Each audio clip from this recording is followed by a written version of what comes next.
because I'm out here jogging.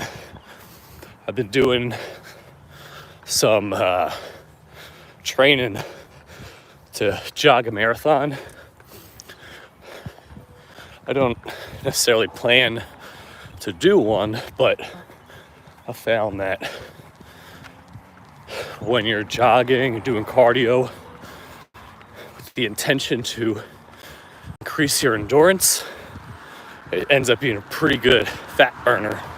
So this is my third day of the training, about 6 minutes in so far, and we're just gonna be moving for another 14 or so minutes.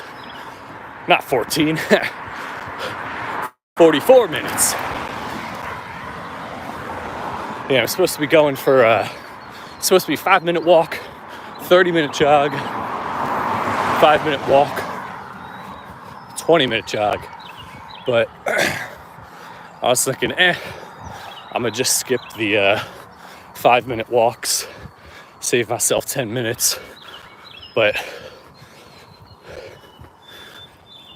I don't normally recommend people skip things like that when they're following prescribed programs, but I just wanted to just hammer out the 50 minutes. Plus, I know I can do it, so.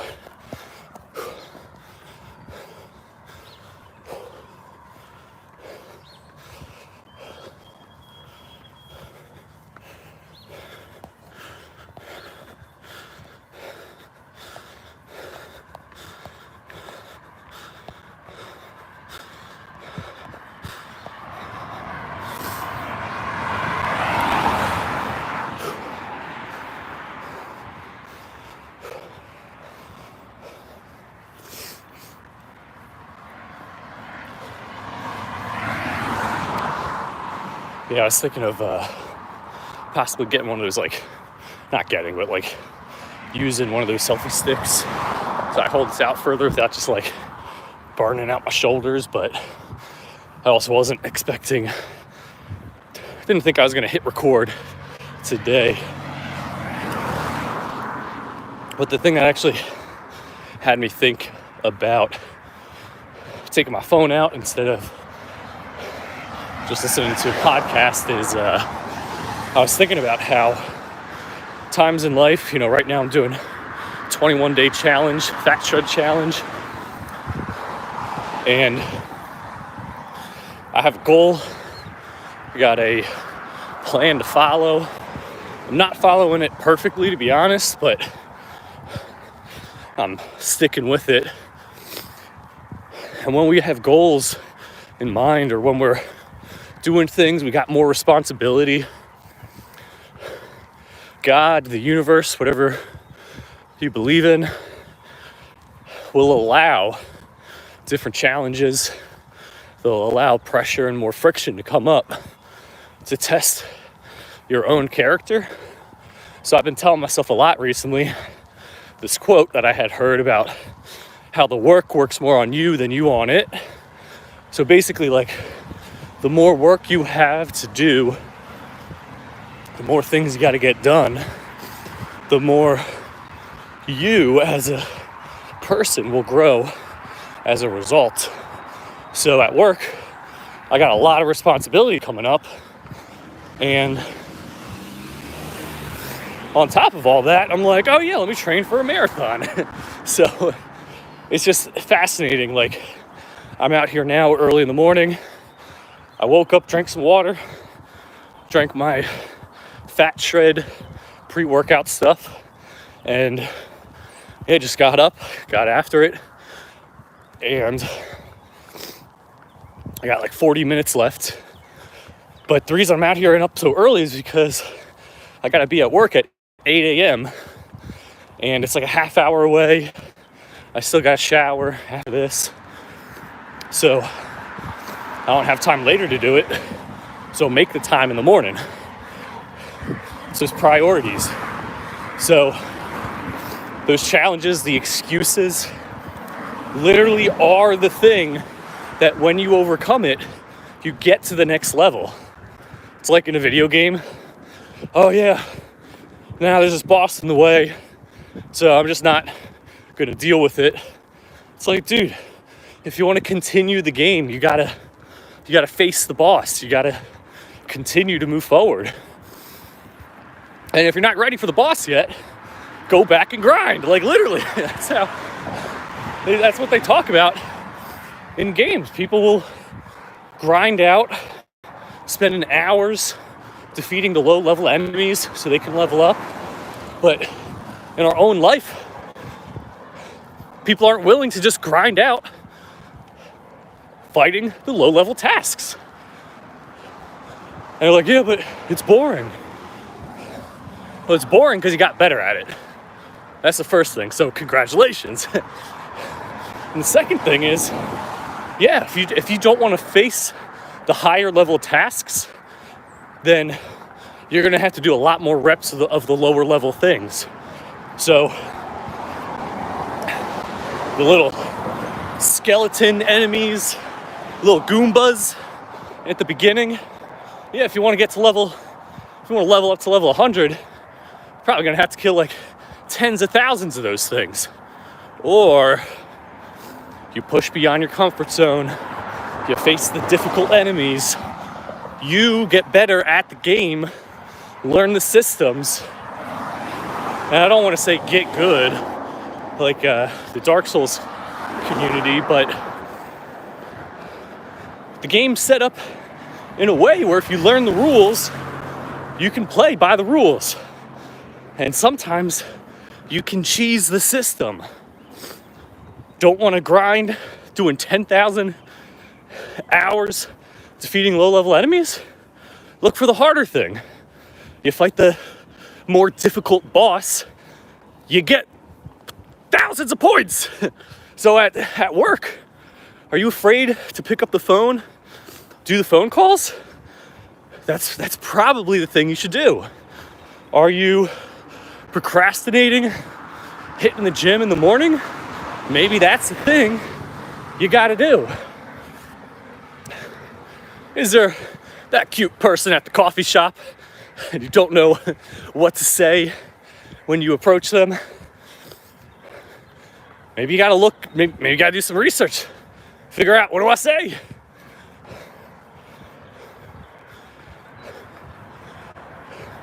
But those little mental barriers,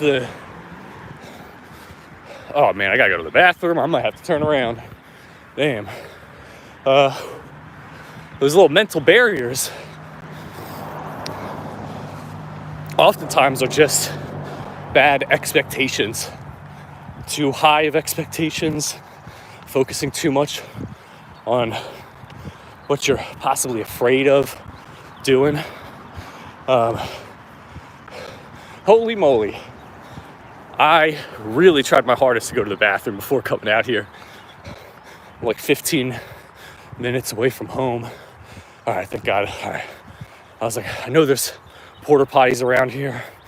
I'm just hoping. I'm hoping they're not locked. But going back to the expectations thing, if you're afraid to do certain things, you might just be having the wrong expectations. So let's say the phone call thing. Your work part of it involves you to call people, tell them about the amazing thing you offer, and you're afraid to do it. Why? Because you expect that, like, oh, when the person picks up the phone, they're going to be mad at me. Or you're expecting them to be annoyed that you're reaching out. Meanwhile, you might actually be contacting someone who's praying, like, man, I got this problem. I don't have the solution. Lord, just help give me the solution. And then out of nowhere, they get a phone call and they're like, huh, what is this? And you talk about the thing that solves your problem. They're like, holy crap, this is amazing. You could have that level of expectation. But even so, let's say you're worried. People are expecting the worst. And you're like, what if this person is mad? What if they do hate me? All right, what if they do? Like, lean into it. Ask yourself, yeah, what if? It's like, well, if they're mad and they pick up the phone, they're gonna sound really mean. All right, and well, if they sound really mean, they might say something really harsh. All right, and yeah, if they say something harsh, kind of hurt my feelings a little bit.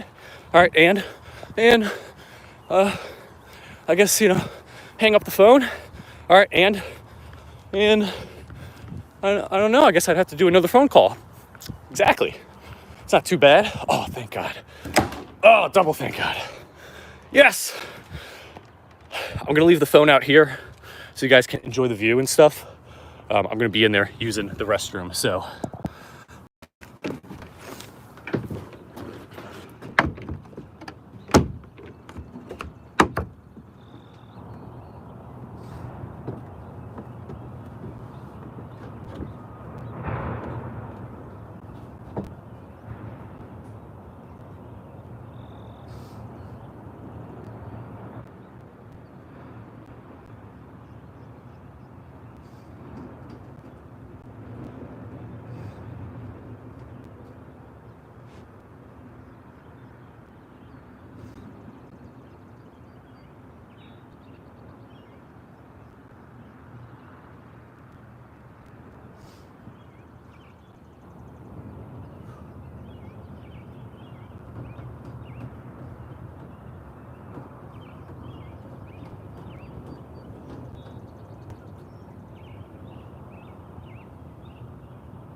So happy that they got these porta potties here.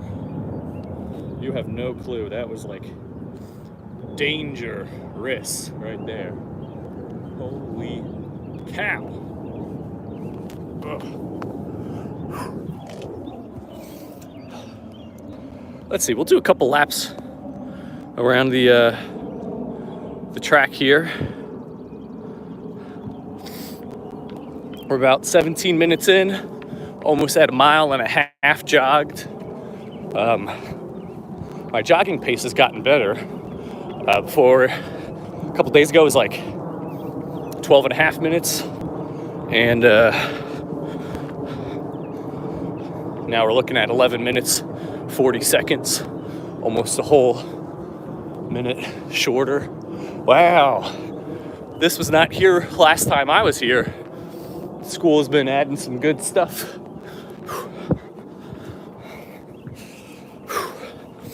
Yeah, so pick up where I left off with the conversation of playing out those expectations of things. Essentially, what that does, I think it's called fear projecting. I learned it from Tim Ferriss. He wrote 4-Hour Work Week, 4-Hour Body. I think he's like an angel investor, so he gives money to businesses that he thinks are going to do really well. But he talks about that, the fear projecting. I was in a situation where I was living out in Arizona by myself. A bunch of different circumstances had led to that. I wasn't homeless or nothing, but didn't have any friends, family out there. I actually had started to make friends. I'll retract that statement. I was starting to make some really good friends, but I had no family out there. I was working 60-hour weeks, 12-hour night shifts. For what? And I was afraid to come back home. So I was like, if I move back to Jersey, I'm going to be, living back home with my parents. And, That was the thing. Oh, gonna be moving back with the parents. I felt like I was gonna move back to square one. You know, it's like you don't want to, you put all this work into the game that you're playing, and you don't want to reset the stats of your character. That's what it was feeling like. And I was doing the fear projecting, and I was like, all right, what are you afraid of? It's like, well, if I go back home, what are people gonna think of me? What people? Well, the people. What are people? I'm like, no, who? No one's gonna say anything. What are your parents gonna think? Oh, well, actually, my parents would really like that. They would like me to be on the same time zone. What's my brother gonna think? He's gonna be elated. He was wanting me to come back for a while. What are my friends gonna think? Well, like only one of my friends lives in the area, basically, in Philly, and I was like, he'd be excited as well. So I'm like, all right, people aren't necessarily gonna be thinking bad. What else? And I'm like, oh, there's more. Well, then it goes back to the thing. I don't want to feel like I'm starting back at square one in life, moving back home with my parents. That's gonna suck. It's like, well, what's the benefit of moving back home? Oh man, I'm not gonna have to pay rent. Oh, that's pretty good. Are you really gonna be starting back at square one though? I was like, no, actually, my mindset started to shift, because I thought starting back at square one was like resetting a game. You start a new profile, you delete your old character. New game plus. That's how it works. When you gotta switch paths and go back to the beginning of a new path, it's new game plus. You bring your stats. You bring the equipment. You still have knowledge of how the game works. And that's amazing.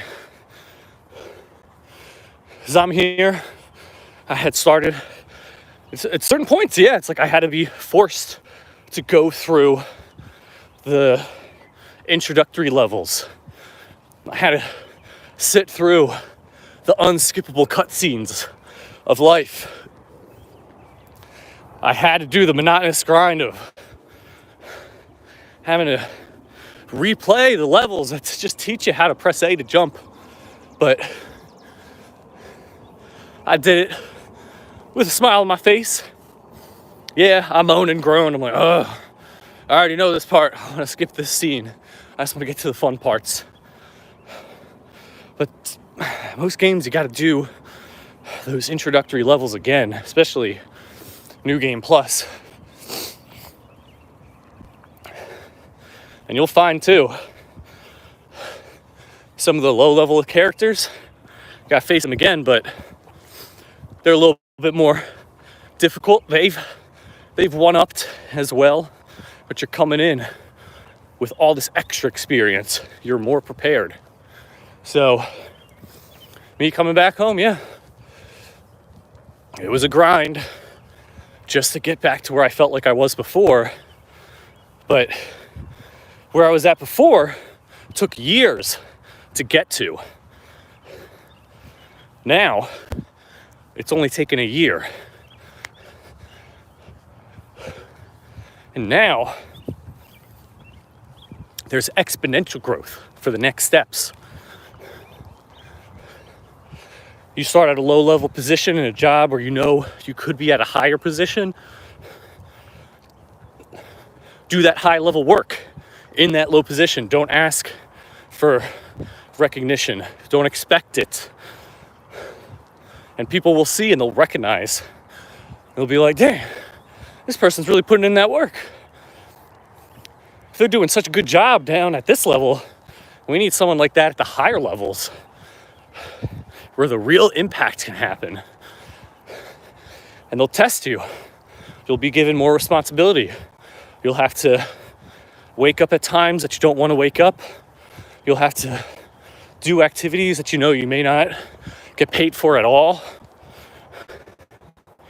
but you do it, and you do it well. Even if it raises up the status of somebody else, people will recognize eventually.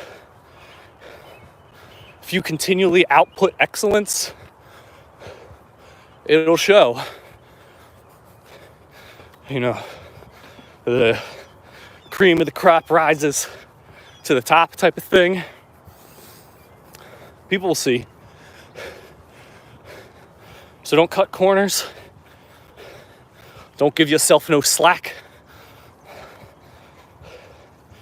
And that effort, all that work, will work on you more than you work on it. I remember when I was leading small groups at church. For a while, I was like super involved in the church, and I was loving it. I'm in a season of life right now where I'm doing other types of good work, but I was doing small group and youth group, and at first I remember thinking like, man, I gotta do all this extra preparation for the lessons and finding like things to read in the Bible, picking books, coming up with questions to ask during the group. But after leading the first small group, I was like, wow, I got so much out of it. Like I could tell, like everyone else was, oh man, like all of us were just having like epiphany after epiphany. But like I knew, I was like, not to like, I just knew, I was like, I'm getting so much more by leading this group than I would have if I was in the group. Like, it didn't matter how much everyone else was like, holy crap, wow, I feel like God's speaking to me right now. Like I'm getting more realizations. It didn't matter what they were saying. I was just like, not even in a selfish way, but I could just see, I was like, you don't even understand the level of understanding and depth and realization of things that I'm getting out of this right now. Youth group, same thing. Like kids were like, wow, this is so great. I didn't even think about that. Or I didn't see this verse in that way. And it's just like, you still don't understand. Like I'm seeing this at a whole other level, and I'm learning things at such a deeper capacity. But the reason why is because it goes back to the work. I had to put a lot of work into that, but I was still getting so much more out of it.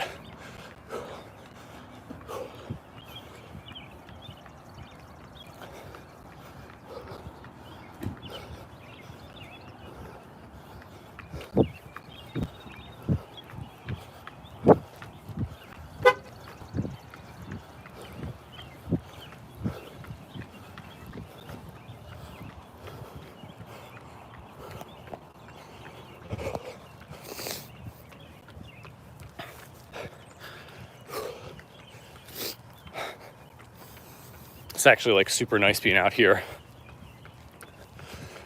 doing this jogging in the morning. The weather's nice. Well, it's a little cold, but I'm not going to complain about that once summer fully hits.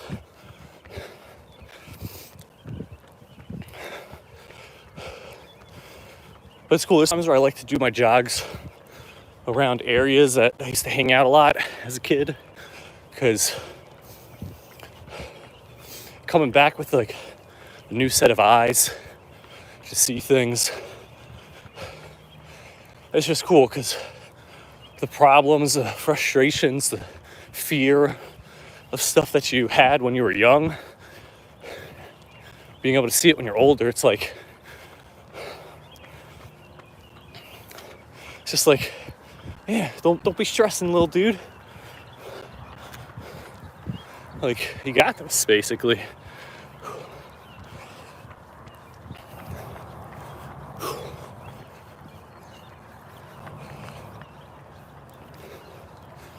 Kind of reminds me of those times when people ask that question of like, oh, if you could go back in time and change things.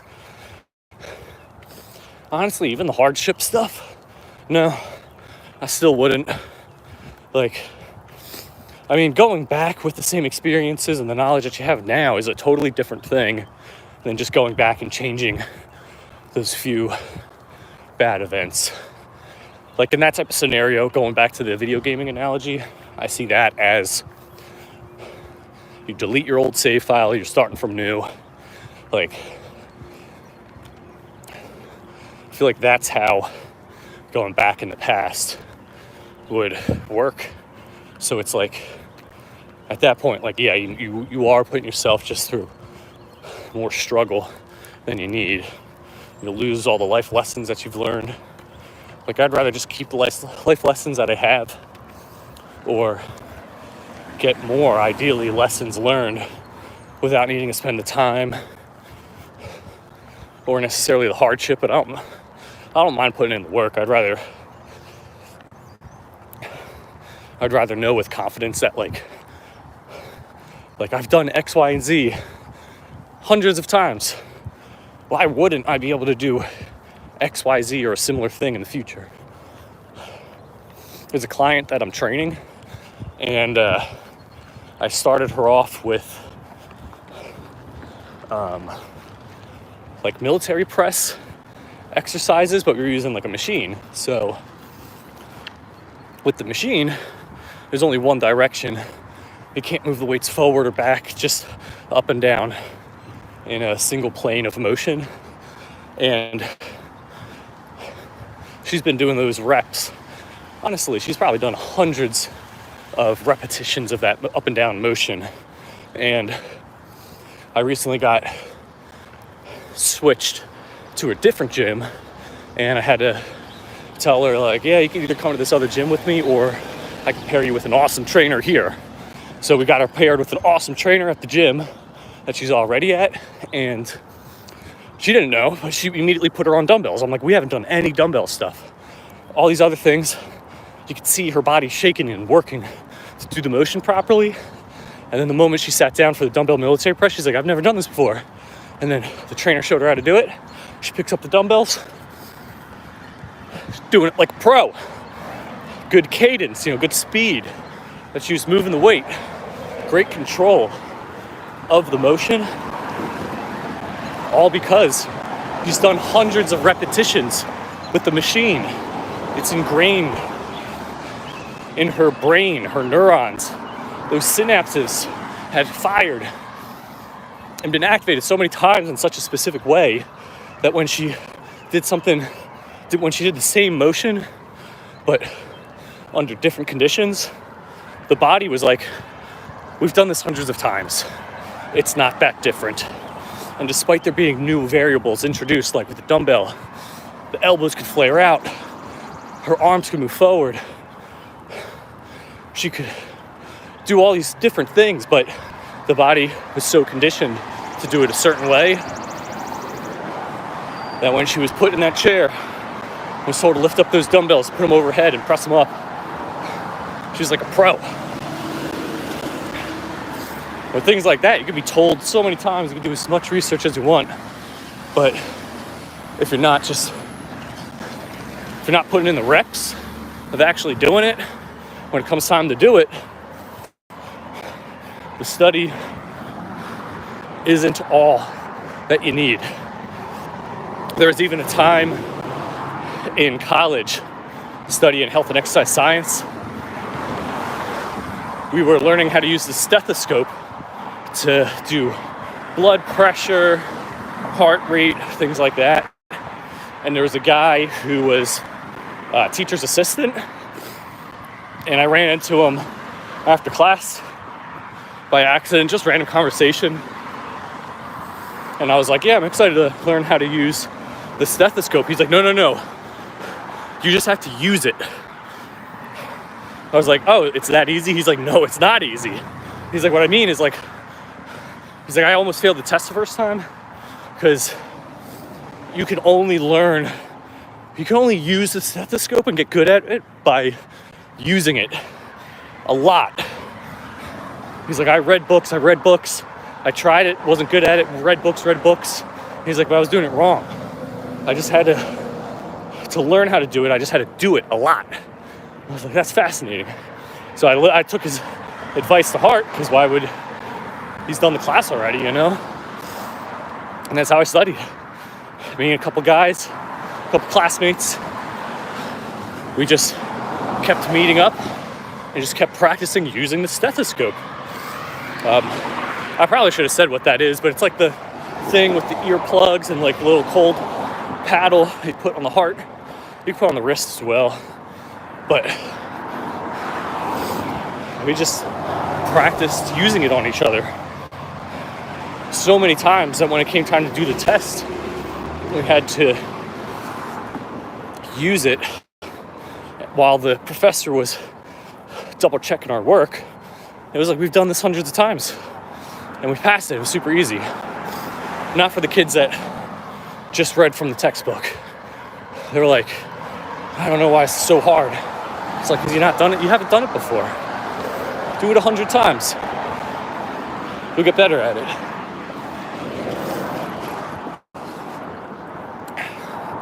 Jog 100 miles, not at once, but jog 100 times. You'll get better at it. Approach that cute person at the coffee shop.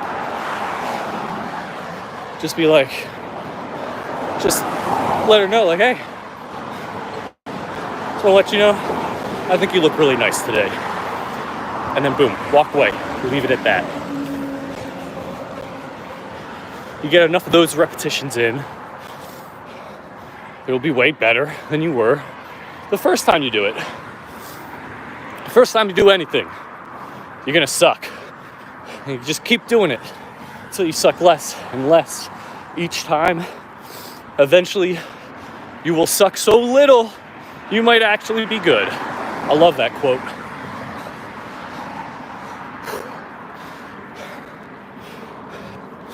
But yeah, when you're out here and your feet hitting pavement, all the positive mindset stuff, all the things you're trying to convince yourself, hype yourself up at doing, doesn't matter unless you keep taking that step forward.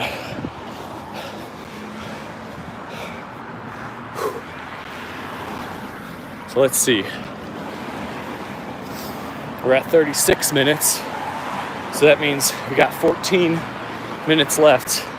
That's shorter than an episode of Attack on Titan.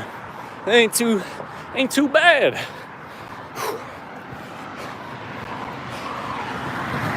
Doing pretty good on time as well.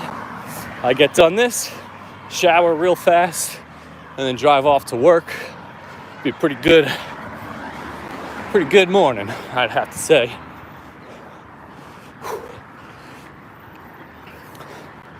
But yeah, with 14 minutes left, I'll probably just be sticking to the roads near my house, my parents' house. But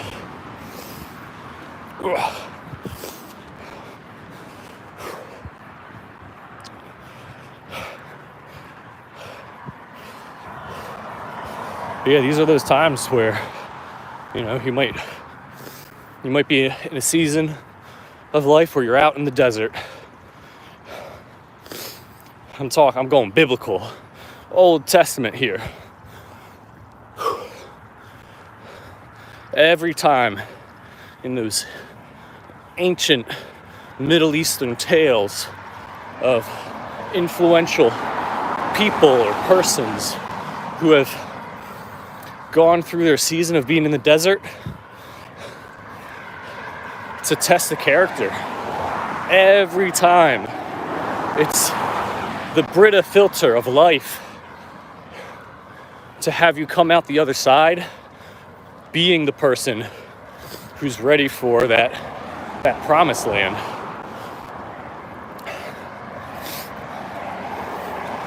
It's meant to develop you. God is like, I want to mold you. I want you to be ready. I want you to be ready for this. The Israelites, 40 years, that group of people, they weren't ready. A lot of them didn't even want to go to the land. They were comfortable. They set up shop in the desert. There's a quote of like, if you're going through hell right now, it's like, man, yeah, I'm just going through a lot of crap. It's going through hell right now. Well, you gotta go through it. You gotta keep going through it. Like, you don't put up a tent, make it as comfortable as you can, make the best out of a bad situation. If you're going through crap, if you're going through hell, keep going. Get through it, get out of it. If you're in a desert season of life, keep going. Get through it. You come out on that other side, a person who can point back to all those activities, all those trials, and say, I got through that. So then anything that comes up when you're out of the desert is a piece of cake. It's another Tuesday.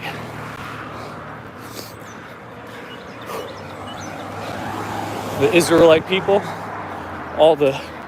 everyone from the old generation had passed away. New generation was ready to step up to the plate and go in there. David, when he was being hunted by King Saul, comes out of the cave. He's like, hey, Saul, I could have killed you.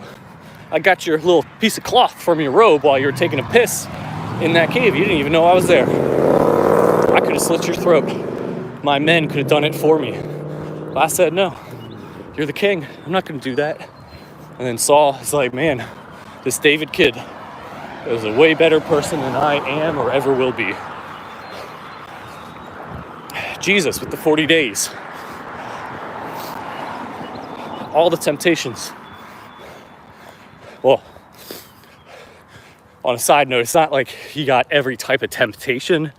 It was like the main themed temptations of things that had held other people back in the past. It was a reflection of different Old Testament stories of people in power and things like that. So it's not like he got tempted to punch an old lady in the face. No.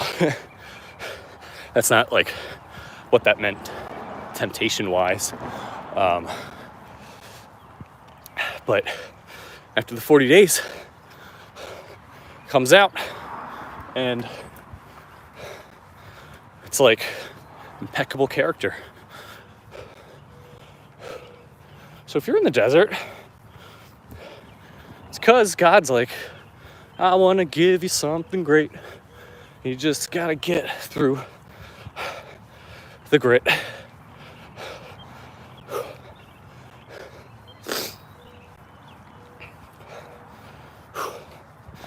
Let's see what we're looking at time-wise. 8 minutes. That's awesome.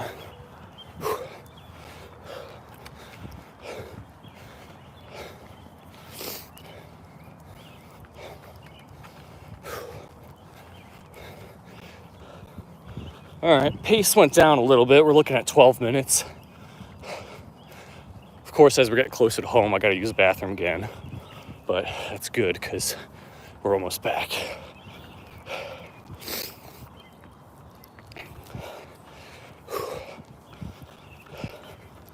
It's pretty cool. I remember first time I was doing this jogging routine, I had to do all these things for my knees. And there's times here and there where my knees are feeling it a little bit, but with this style of training, it's just about how long you can continually push yourself for. Eventually you'll get better with the speed. So with 12 minutes, last time, it was like 12 and a half minutes to do a mile. Now it's at like 12 minutes. First time I did the 30-minute jog, I was on a treadmill. Now I'm doing it outside. It's different variables. First time I did it outside, it was 30 minutes. Now we're doing 50 minutes. First time was like 2.5 miles. Now we're at almost 4 miles.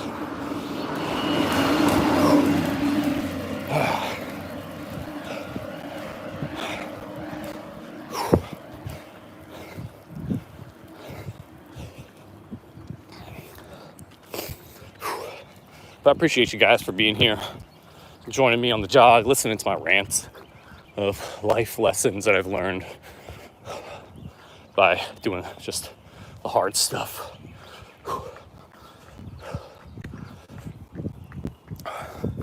Hey.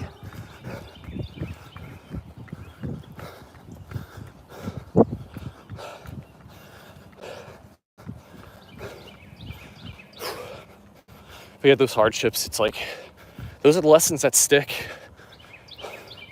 Something with how our brains are wired. You just learn better and faster. If it's a hard lesson. There's a quote that's bubbling up in my mind. I'm trying to remember it. Where I think what it is, it's like, when you're doing well, you celebrate. When times are tough, so when times are good, you celebrate. When times are tough, you contemplate. And you learn a lot during those hard times. They're all assets that you get to use later on in life. They propel you further, faster than people who've only had good times. No one likes a story where it's like, I was born in a wealthy family, went to school, things went really smoothly, got a good job, started a business, made a lot of money. Yeah, found a wife, things are going good. No one cares. No one cares about that. It's the struggles. It's like you relate with that, you know?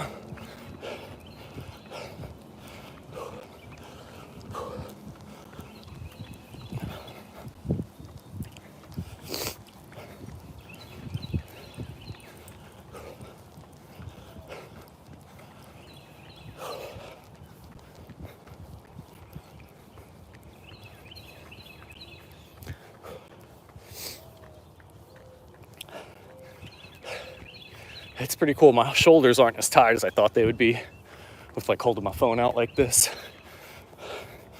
Eventually, when I'm doing the hour and a half jogs, I might just have to take before and after photos, because it might be a little tough to have you guys come along for the ride with that.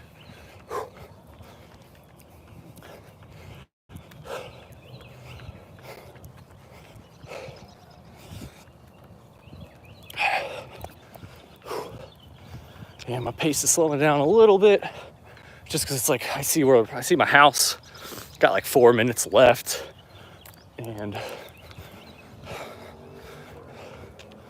I don't like doing the whole, I'm gonna go one direction and just turn around, but I might have to do that. So let's check the poll here. Yeah, not a lot of people do jogs for their exercise. For the one person that does, it ain't easy, but it's such a good brain workout. My goodness, I love how it works my brain.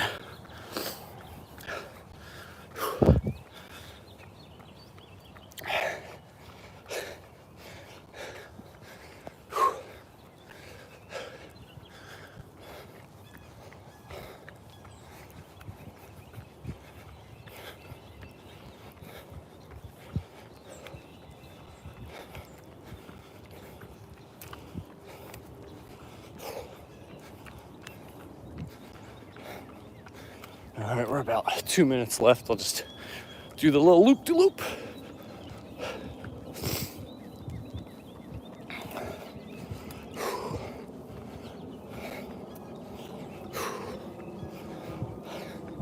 I still plan on hitting the gym later too. I'm just saying, gotta work them shoulders. Gotta build that chest. Build those chest muscles here, right? Gotta build those chest muscles right there. You already know. I see those likes. Whew.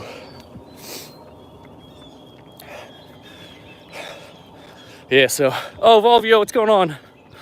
And we start the 8 train.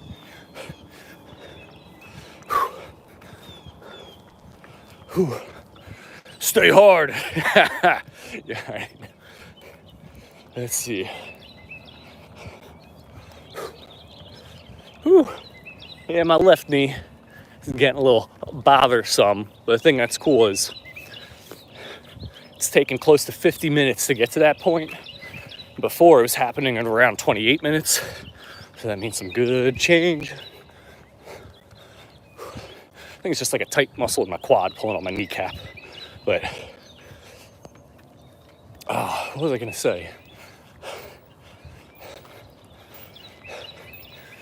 Oh yeah, for those guys that made it at the end here, so I've been doing this 21-day fat shred challenge. And I'm supposed to say below a certain amount of calories each day. I've been getting close, but I've been slacking. But getting better each and every day. You know, it's not just 0 to 100, but constantly getting better at tweaking those variables to get better at following the plan. Yeah, David Goggins, I'm coming, man. I'm jogging to your area, hang out, drink some protein shakes. Awesome. So we're at the 50-minute mark. Timed it perfectly. Yeah, today was just 50 minutes.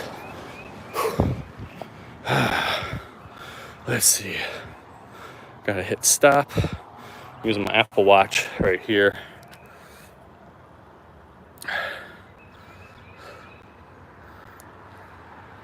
How many calories? 567 calories. Pretty good. Come on, man. Well, I appreciate you guys as always for being here. A lot of life lessons that I was talking about in this video. I hope the audio was good. I don't even know what the audio was sounding like, but keep going ham. Volvio, it's good seeing you, bro. I'll make you moderator status soon. I just gotta get my own schedule going, being consistent with doing the streams again. Anyway, I'm gonna go shower. I gotta go to work soon. I'll see you guys around. Peace.